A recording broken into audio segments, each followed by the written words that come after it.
5 award-winning, beautifully written novels that I, as a former advanced placement English teacher, highly recommend. And 5 absolutely fun books I thoroughly enjoyed that are going to win exactly 0 awards, but I, as a Libra, because I need balance, highly recommend. Starting with highly recommend, I'm going to start with The Testaments by Margaret Atwood, which is the sequel to The Handmaid's Tale. In some ways, I enjoyed this one more just because it felt more riveting, more suspenseful in some way, and you get the story of different characters in this. I just loved it, could not put it down. But also, The Handmaid's Tale is wonderful if you haven't read it. Americana, this one, fantastic novel, story of a woman who moved from Nigeria to America, is now moving back. I was thoroughly engrossed in this, beautifully written. There by Tommy Orange, one of the best books I read from about 5 years ago. It's a story of all these different characters who are indigenous people and how it all coalesces into one big event at the end. It's so good and so well written. I think it was compared to like Canterbury Tales.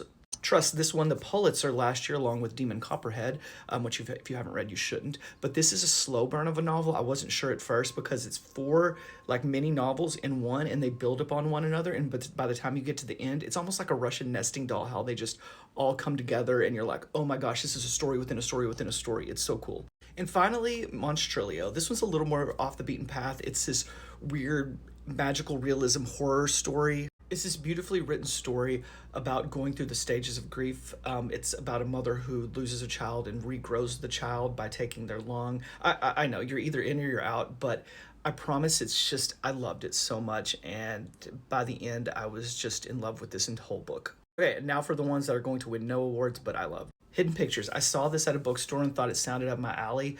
I couldn't put it down, especially the first 80% of it. Towards the end, it kind of goes a little crazy and off the rails, but also in a fun way that I didn't mind. It also has some really cool illustrations in it because part of it is there's a child who's drawing pictures about things that happened to them in the past, and just seeing how it all works together in the end is really crazy. Things We Do in the Dark. I don't know if I've heard a ton of people talk about it before, but I recommend it to everyone who wants a really fast, fun thriller that keeps you on the edge of your seat. Loved it, loved it, loved it. The same goes for Escape Room. I've read several books by this author. I've liked all of them. This one, literally, the characters are trapped in an elevator and it's turned into like an escape room. They're trying to get out. Why are they on there? What did they do? It's kind of wild at the end, but in the best way. Okay, this is a really popular book. A lot of times when I see these crazy popular ones on Book Talk, I'm like, am I going to like it? But I thoroughly enjoyed it. Read it in a single day. Couldn't put it down.